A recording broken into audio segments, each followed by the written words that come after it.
can't wait. It's going to be a great show. Can't wait. I'm so excited for this show. Craig Berry Experience is going to work. Are you ready for the Craig Berry Experience on New Day Talk Radio, where every day's a new day? Hi, you're just in time to watch the Craig Berry Experience. Enjoy the show.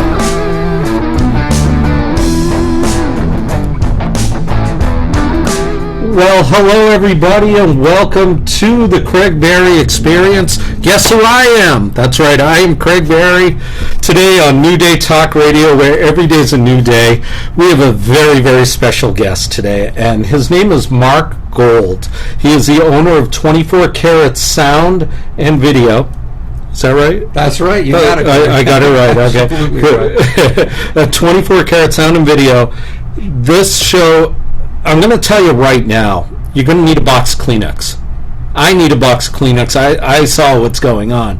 This show is going to be great. And Marc, you are a tribute to a living history for people. You film their history.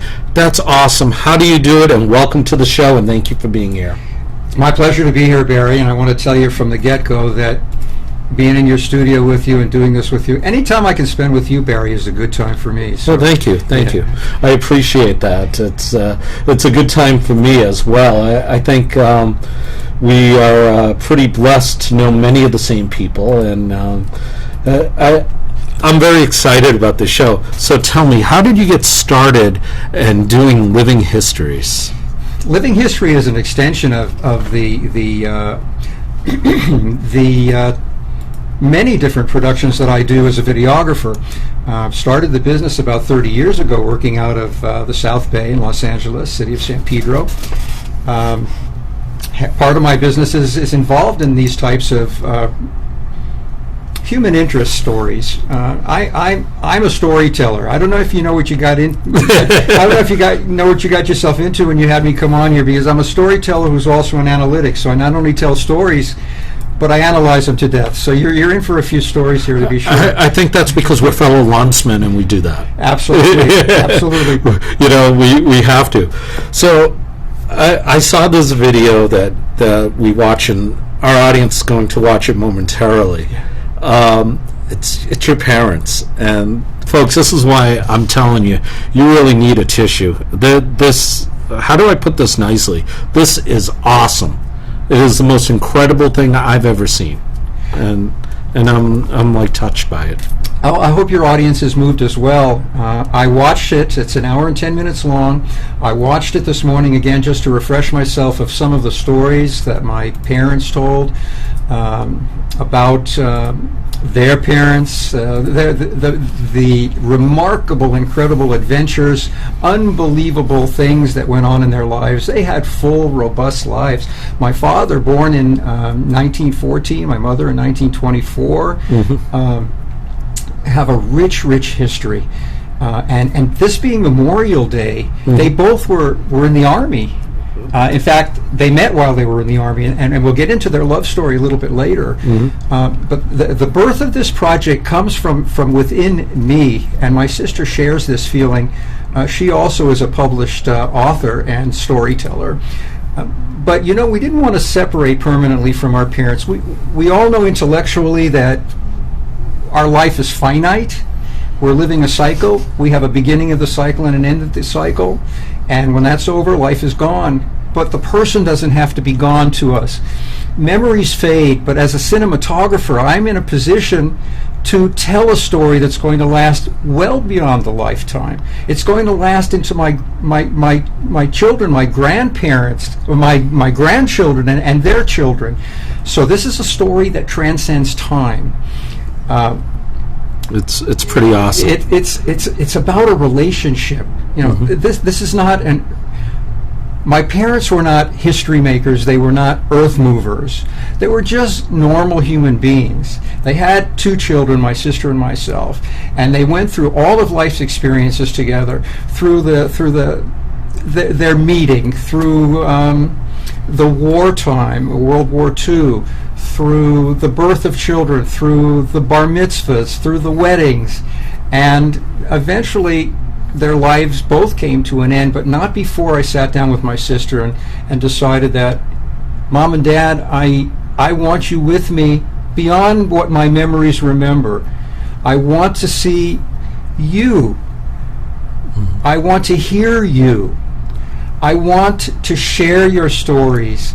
I don't want to look at simply pictures of you for the rest of my life. Right. I want to turn on the DVD and I want to hear your voice, and I want to hear your personality, and I want to hear my mom with that inimitable, Manny, get me some water. Oh, wait, did we have the same mother? Only my mother would say, Norman, will you get me some water? Or the funny thing my mother used to do to my dad, my mother, this is where I inherited, she doesn't sleep very well at night.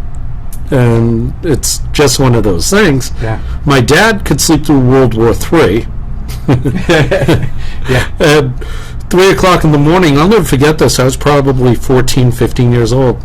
I hear in the next room, in my parents' room, Norm, what?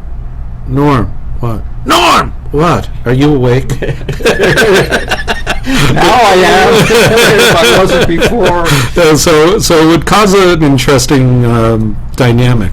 But this video is so beautiful, and it's not an hour and 10 minutes. The one we're going to show you, it's about what, 9:50 or Yeah, just under 10 minutes. Just under 10 minutes. It's a highlight that I put on YouTube and Vimeo, Right. so that I could sit down and watch it when I had some moments that I want to be close. I want to feel that connection with my parents now that they're not here physically any longer. Mm-hmm. I have this video, and I want other people to realize that, to make a video like this of a loved one, a parent, a grandparent, the trick is in the timing.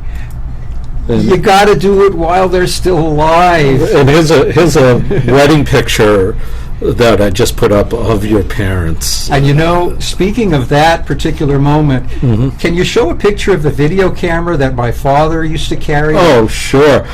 In fact, I'll show the binoculars, the video camera, and the compass. Those are some World War II souvenirs that I inherited from them. But that video camera was used by my parents on their honeymoon. How cool is to that? Videotape those special moments, and that honeymoon footage was taken from the 8mm tape, transferred to a digital format, and added to their life history as part of the story. It's just so cool. So do you want to take a look at it, folks? Without further ado, really go get a box of Kleenex right about now, because check this out. Everyone likes to be needed, and she needed me, and I was there for her.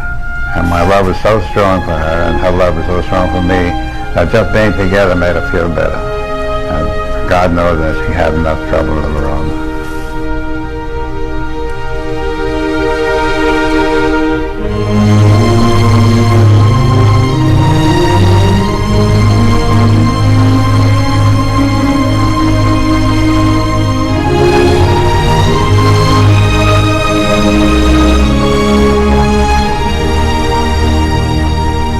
This video is a very interesting video, but it is not about earth-shaking events. This is not about anyone changing the course of mankind or altering history. This video is more about a relationship between two people that's lasted for 61 years. It's about a beautiful love story that started out during World War II, and it's continued through the birth of children, through all of the important family events, the bar and bat mitzvahs, the weddings, the grandchildren. This whole video is a relationship and how two people have grown to care so much for each other they can't live apart anymore. I was born in the Bronx, New York City, 1914, Friday the 13th, March. The World War I was just starting, 1914, and thank God that my father and none of my relatives had to go through that particular war.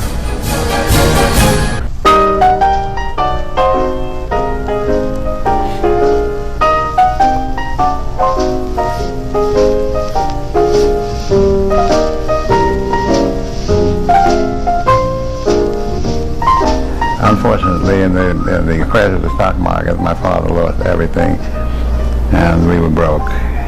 completely. He lost the house, he lost the money in the bank in the United States, and we had to move to an apartment in Brownsville, Brooklyn.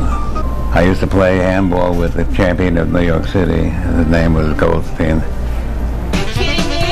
Oh, they know. And you drink from your own glass. You have to get your elbows more like your elbows.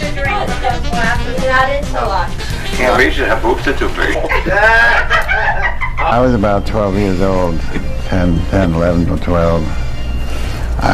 We had an apartment that was adjacent to a temple. And one time I looked through the windows and I saw all the men, about 10 or 15 of them, standing up against the wall in the temple. It was very funny. The hands were up, facing the wall, touching the wall, above their heads. And then all of a sudden we saw people coming past them with a gun and rifling their pockets, emptying their pockets and with their wallets and everything else. I said, Mom, this is not praying, this is a robbery. They were looking at us for the moment, and we ducked so that they wouldn't see us, and we put the lights out.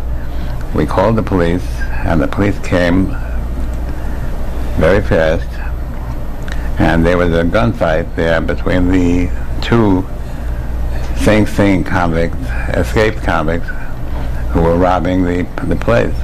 I was born in New York City, in the Bronx, May 14th, 1924.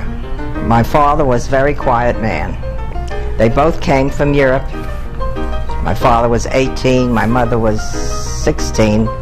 She came from Austria, my father came from Poland, and they were what we call match-made. That's me, by the way, that baby. Oh, really? You were a cute baby.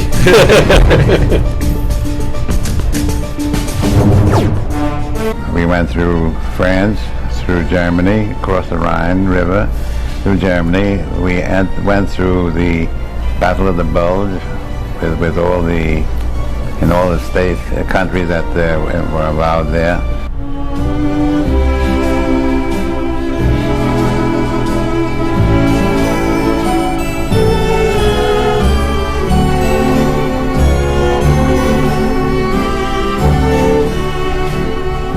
While I was nursing, I happened to take care of two ladies, both were married and had little boys. They each had a little boy 3 days apart. They were sisters.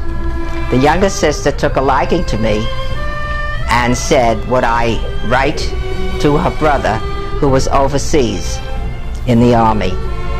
And I started corresponding with this husband of mine now. His name was Manny, and we wrote for a year and a half. When I got her letter, I saw her picture, and I said, this is the woman I'm going to marry. I knew right away that it was ordained, and whatever time I could spare, where I was free, I thought of Mother.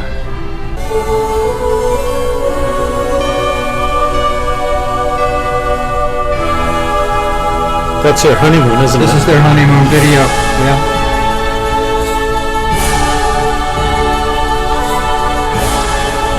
And during this video, you'll see my father niching, poking my mother, teasing her, and I acquired that same behavior, unfortunately. We are products of our parents, aren't we? Absolutely.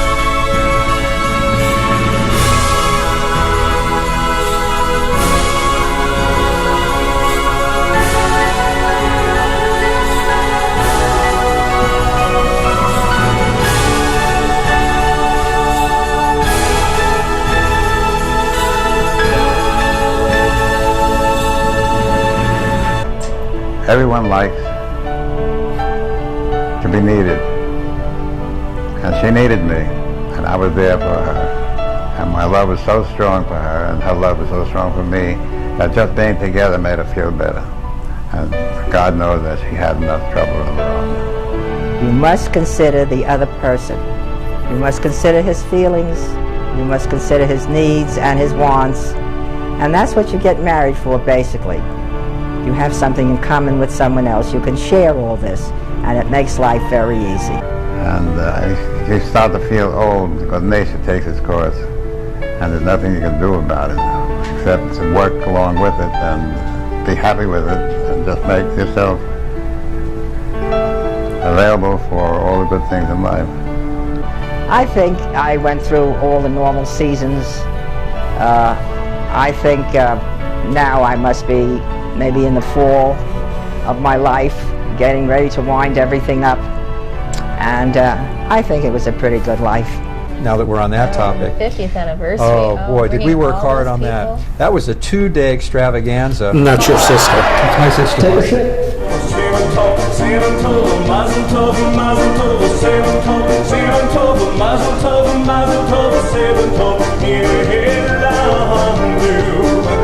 Smile, look up, Dad. Look up at the camera, Dad. All right. Mom to Dad, very nicely done. Applause, applause, applause, applause, applause, applause, applause. Yay. All right. Yay. All right. Darling, you are my life. Without you, I cannot live. You are the best thing that ever happened to me in this world, and I want it to go on forever with you, in this world and any other world, because you are part of me, and I'm very happy. I am at the happiest moment in my life right now, being with you and taking care of you and seeing to your needs, and appreciate the fact that you're seeing to my needs. Without you, I don't think I could have made it. And I love you very much. And I love you very much. That's about it, Barry. Wow. It's just such a beautiful, beautiful sentiment. And I put up another picture of your folks on the screen right now, and wow, it's so beautiful. It reminds me of Amy's grandparents. They were 98, 95 when they passed away, and they had that love story your parents do. It's really, really special, and quite honestly, I'm honored and privileged to be a part of this, being able to show this. And You know what? I want to share a few more of the anecdotes. Please do. That are in the longer version of this. I was, like I said earlier, I was reviewing it this morning. There are stories here that are hard to believe. It's totally incredible. I want to go back to my father's opening comment. It's haunting in that he says, God knows that she had enough trouble of her own. That references to my mother, who in my first year of birth suffered polio. There was a major polio epidemic. She got polio in her left leg and was in rehabilitation for more than a year. My life was in turmoil at that point, I hear from relatives. I was handled by a number of family members who were taking care of me at the time. But eventually that polio grew to a devastating atrophy of that left leg, and she got less and less and less use of it, gradually winding up in a wheelchair. Listening to part of my mother's story, I had asked her at one point in time, Mother, what makes you happy and what makes you sad? Mm-hmm. And she told me that I'm not sure that I was all the mother I could be to you because of my leg, and I'm not sure that I was all the wife that I could be to your dad because of the polio that I suffered. And these are the kinds of insights into your family that you don't hear about when you're living and growing up with them. Right. You don't ever talk about that. Right, exactly. You talk about the day-to-day, mundane, routine things that are going on in your schoolwork and this and that and your job. But to get into the feelings that move them and that they carry with them in their minds, that's what videography is for me. It's all about relationships and the feeling that underlie those relationships. Even when I do a wedding or an anniversary, I'm looking for the human interest, the human side of the relationship, and that's where my questioning techniques take me with an elder couple such as my parents. it's such a beautiful tribute to them. Their love story is absolutely heartwarming, and I know there's a passage in a book that you brought with you called "Chicken Soup for the Soul." That's right. This is the book. Right. My sister took their love story. I'm going to narrate it for you rather than read it. I'd rather tell it to you from my heart. Sure. And add my own spin to it. And while we're doing that, would it be okay if I put a picture of your parents? By all means, yeah. Okay, great. I'm going to put their honeymoon picture because I love it. Also, folks, if you want to call in and talk about a living history, 213-984-1481. Okay, Mark, take this away. Well, there was an allusion in the little video that you watched that my mother, who was with the Army Corps of Nurses during World War II, working in a hospital in New York, one of the patients who came in was going to give birth, and my mother was her caretaker. They developed a friendship. This lady, who happened to be my father's sister, one of 6 brothers and sisters in the family, it's a big family, asked if my mom would like to correspond with her brother, who was overseas with Patton's army in France and Germany fighting in the war. And my mother said yes and sent a picture, and my father fell in love with the picture, and that began a correspondence. Well, eventually my father was separated from the army, and so was my mother, and they arranged for a rendezvous at a hotel. And my father confesses in the video. Scandalous in the 30s and 40s. Yes, indeed. But well-intentioned. Of course. So my father is in the lobby of the hotel with love in his heart, and he's going to see his bride-to-be for the very, very first time in person, the first time in his life. So across the lobby, about 30 or 40 feet away, he sees a woman, and the woman waves to him, and he goes, "Oh my God, that's not the woman in the picture I was sent. What's going on?" And he thinks, "Oh my God, I was lied to. This whole thing is make-believe. None of this is true." And then the lady behind the one who waved turns around, and his heart melts, and he sees my mother. And they embrace, and they begin their lifelong love story that lasted 61 years. Oh, that is so awesome. So that's the story that's written up in this Chicken Soup for the Soul Love Stories book. That was also published in a newspaper article. And there's another article that comes to mind right now. My mother, during her nursing days, was approached at 3 o'clock in the morning with a knock on the door of her apartment by a doctor dressed in his pajama tops and pants and slippers. 3 o'clock in the morning, and he's knocking on the door and says, "Sylvia, we need to go to the hospital. I need your help. I don't trust anyone else to deliver a baby." And my mother put on her night clothes and went marching off to the hospital and helped the doctor deliver triplets. And your mother is an awesome lady. And they took pictures of that were published in the newspaper, and she had her moment of celebrity.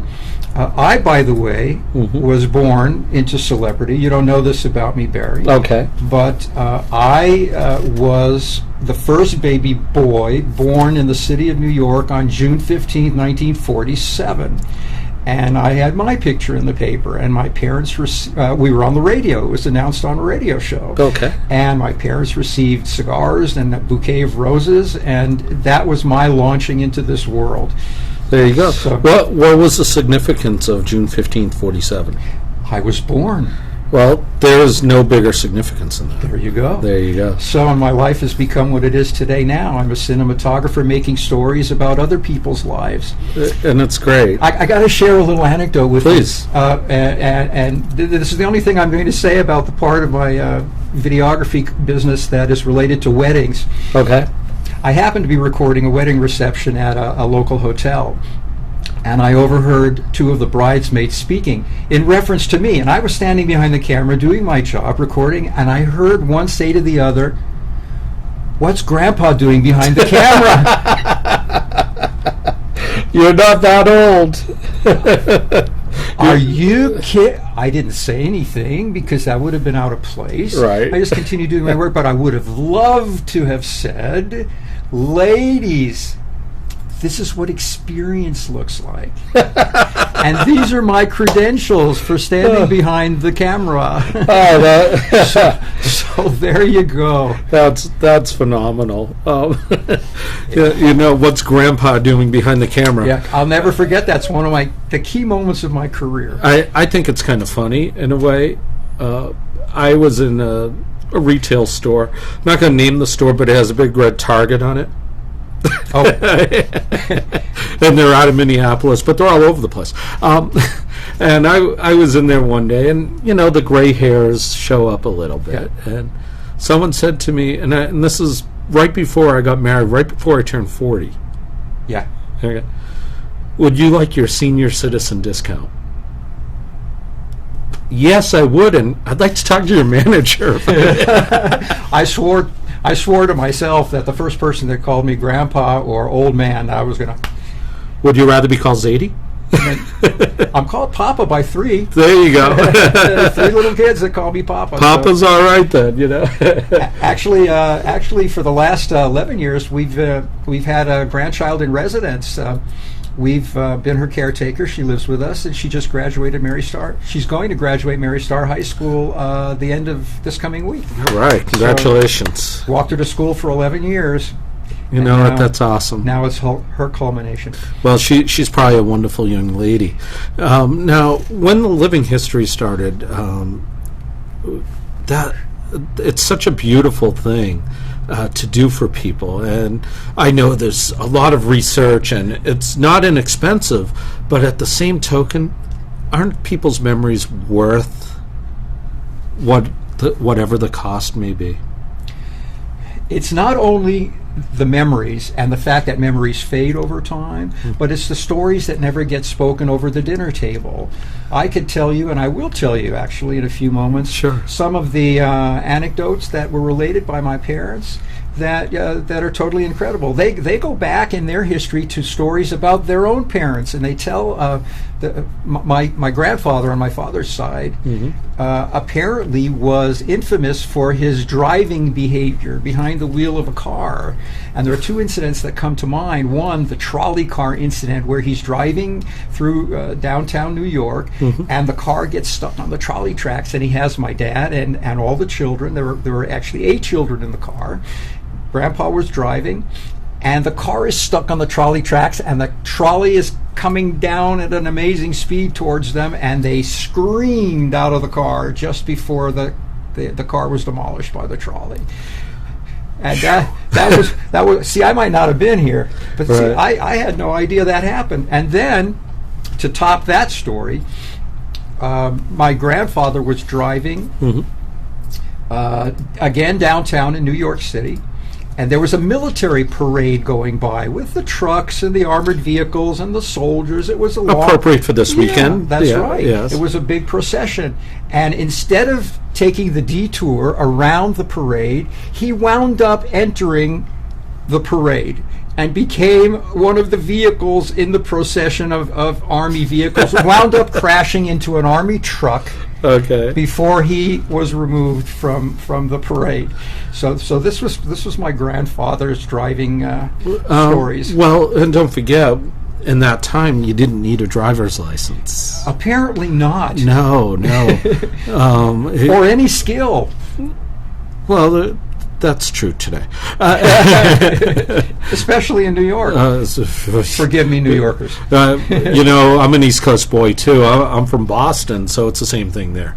And here, of course, here in L.A., no one knows how to drive unless they're texting, shaving, putting on makeup, or doing other extracurricular activities. But you know, because it's Memorial Day weekend. Yes. I want to tell a war-related story. Please do. I want to go back to my father's World War II years when he was fighting in Germany with Patton's, with the Third Army under George Patton's leadership, General Patton. Right. He tells a story of he and his platoon being held up in a building during a bombardment.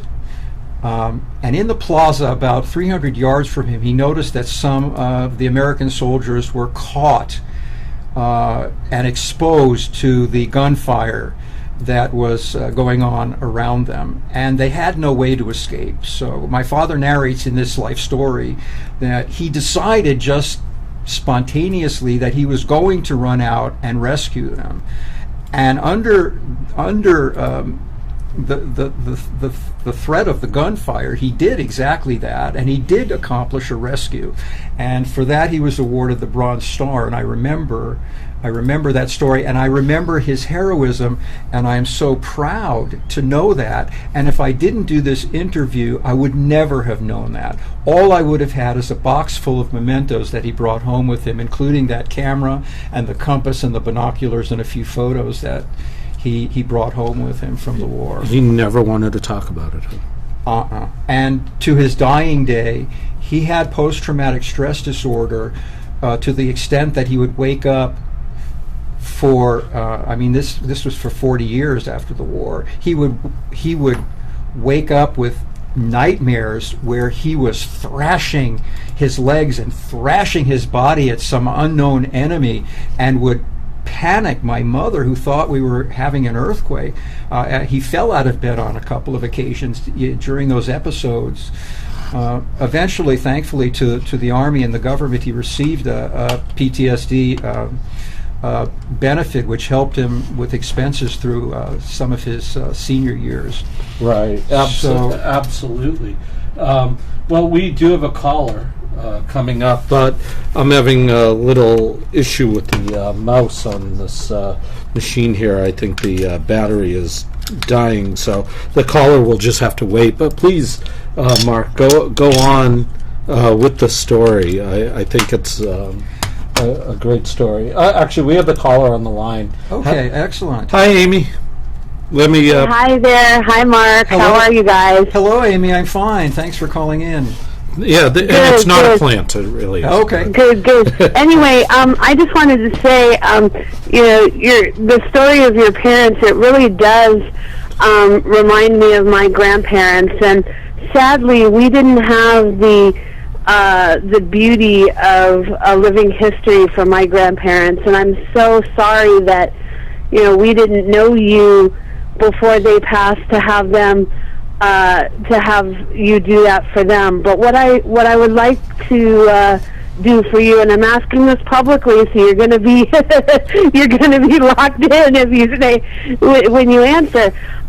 My parents around Father's Day are going to be celebrating. I think it's 29 years of being together, and as a gift to them and to us as well to have it, I'd like to have you do a living history with the two of them, if you would be so honored to have you do that for us. I would love to do that. And do you know how to reach me and how to stay in contact with me? Oh, yes. Okay. Of course. Tell me a little bit about them. What are some of the highlights that you remember from their life? And my parents, it's kind of unique, because I say being together, because it's actually a second relationship for both of them. My mother and my father were divorced, and unfortunately, my father's first wife passed away of MS, and what I think makes their relationship so special is that they, although they're not legally married, they still have that bond of a married couple. And unless somebody told you that they weren't legally married, it's just so beautiful that their situation doesn't matter to them. It works for them, and to heck what everybody else says. And I just think that's such a special thing. Well, thank you for sharing that, and thank you for honoring me with your request to have me help you put something together for them that will give you the memories forever of them. Mm-hmm. Yes, and the one thing about my dad that I think is is so unique and so special, and he always tells stories about it. Is he too? He too is a Navy man himself, and the stories that he shares about, his life as a young soldier, and those things. Those are things that, like you say, if the person is not around to say it in their voice, the memories do fade, do pass, and I can just think of so many anecdotes of my grandfather that I wish I can hear him in my mind's eye, but to be able to have that in a memory like you create is such a beautiful thing, and it's such a blessing that you're able to do this, Mark. I think it's wonderful. Thank you so much. Thank you, and I'll look forward to working with you. I hope you'll keep in touch and let me begin this with you as soon as we can. Yeah. We sure will. Hey, we sure will. Amy, I have to ask you this. Did you happen to see that video at the beginning of the show? Of course I did. It was beautiful video. Now, do we have any tissue left in the house? We have some. Don't worry. So, and I was going to say, I also have an aunt and uncle that have a very similar story to your parents, and even though it's different people, the beauty is when you watch something like this. That's what it does, as well as it brings up something to talk about. Oh, I remember my own family, and it makes the conversation just flow, and that part of it is so beautiful too, that something that's so near and dear to your heart can touch so many others as well, Mark. And there's not enough good things to say about what you do, really. Oh, thank you. You're more than kind and generous with your comments. I appreciate that. Can I share with you? Please. Can I share with you and Barry, Amy, a couple of other thoughts that I'm feeling right now? When you make this video with me, I hope that you feel the same thing that I do, which is not sadness. When I watch my parents' video, I feel pride. I feel pride and I feel privilege that I had them for so long in my life. It's unusual. I just lost my dad about 5 or 6 years ago, and my mom just a year and a half ago. And I don't cry when I watch the video, but I feel so close to them. And it's because it's not a photograph I'm looking at. They're speaking to me, and I feel like I'm in the same room with them, because I actually remember doing the interviews, but I remember the moments that they're talking about, at least the ones since I've been alive. And memories fade. The kids grow up, and being able to stay close like this and hear the words and watch their gestures and look into their eyes and hear their expressions, it's an amazing feeling, and it's an enriching, inspirational feeling, and I hope you have that as well. And that's the beauty of this type of video. Yeah. Well, yes, it's not really sadness. I just want to say one thing real quick too, Mark. I hope that you're sharing your talents and teaching someone else, so that when the time comes for the cameras to be turned and for you to present your story, that you will have somebody as wonderful as you behind the camera for your story as well. I work with some young people who help me on some of the more complicated, laborious jobs that I do, and they're all in training and they're all learning, and I hope they're adapting some of my attitudes and ideas, and I believe that will happen one day. Yes. And one thing I'd like you to share, Mark, is at a meeting that we were at with you.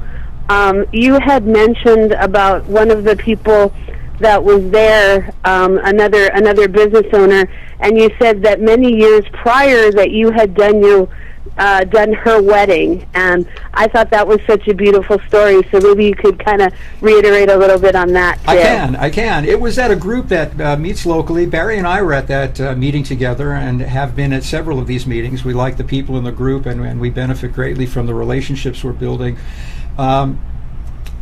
When it came time to introduce myself, she recognized my name, and then she recognized my face as being the person who videotaped her wedding. And it was, I found out afterwards, I thought it was 15 years ago, but it was actually 20 years ago. Oh my God. She was 8. Oh my God.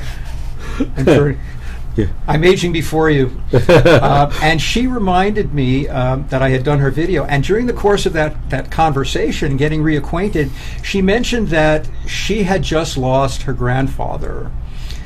She had not done a memorial video, but she was going to return to the family back east for a remembrance, commemoration of his life.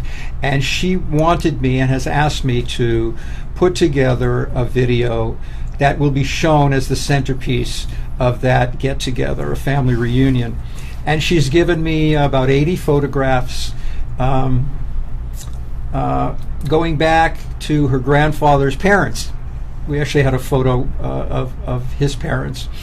And all of the historical events that they have taken pictures at, the family trips, the vacations, the birthdays, the anniversary parties, just about everything. But in addition to that, we had the siblings, her siblings, send in cell phone videos with audio, sharing memories as well, and that will become part of the video. And now I'm in the process, it's actually on my editing computer at the studio right now. We're actually in the process of putting that together, and she'll see it for the first time on Tuesday when she comes to the studio. I have yet to put some music to it, and she will have a box of Kleenex sitting beside her, next to her, and I know that she's going to cry through the whole thing. Everyone does. It's a shame we don't have live footage. Oh, I take that back. What am I talking about? When I videotaped the wedding, one of the people I interviewed was the deceased grandfather, and she had that video, and she had me take that clip and include it in his memorial video. How cool is that? So yes, we did have video of him from alive and speaking 20 years ago. So I mean, that's the beauty of documenting these things. It really is. All right, Amy, thank you very much for your call. Thank you both, and really good show, and I'm looking forward to working with you in the near future, Mark. Thanks. My pleasure. Thank you for calling in. Wow.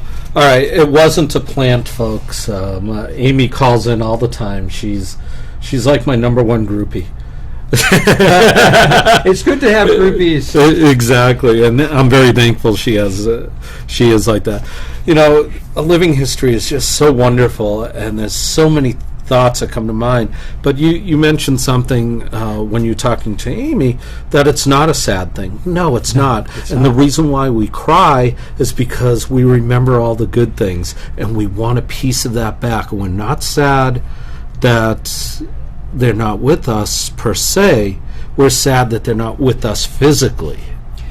Exactly. Yeah. I cannot go over to my parents' home now and see my dad rocking in his rocking chair and falling asleep while we're watching a TV show together. Mm-hmm. I can't see that anymore.